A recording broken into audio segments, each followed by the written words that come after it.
Eksklusivitet er ikke kun noget, som skal forbindes med høje priser eller ekstrem høj kvalitet. For virksomheden Skinhuset i Skindergade er deres beliggenhed og det faktum, at de har stort set alt, hvad der findes af pels- og skinarter, med til at gøre dem til et attraktivt og eksklusivt sted for tøjdesignere og folk, som nyder at lave deres eget tøj eller andre ting i dette materiale. De ved godt fra vores, annoncering med mund-til-mund-metoden, at vi kan klare mange ting. Og det er faktisk sådan, at vi prøver at gå, at folk ikke behøver at gå på kompromis med kvaliteten og farven og prisen, så den sags skyld også, når de handler skind her i Skinhuset.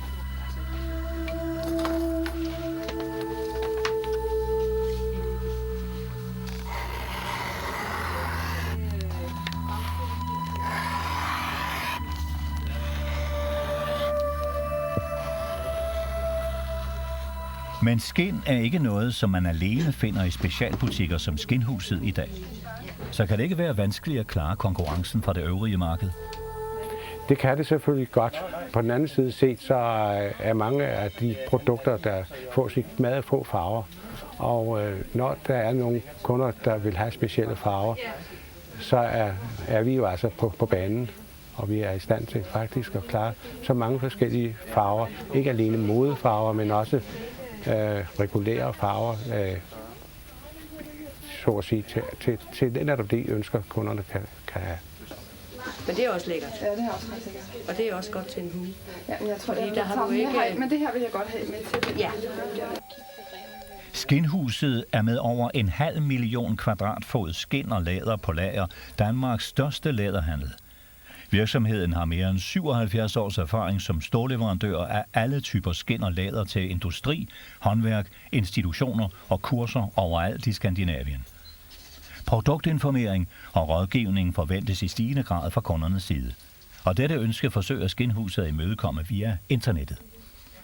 Vi har mange produkter inde på hjemmesiden, som både produkter er repræsenteret, plus lidt vejledning, hvordan man skal bruge eventuelt, hvis man har noget læder, jamen, så hører der til noget farve, så hører der til noget læderfedt osv., hvordan man behandler det efterfølgende.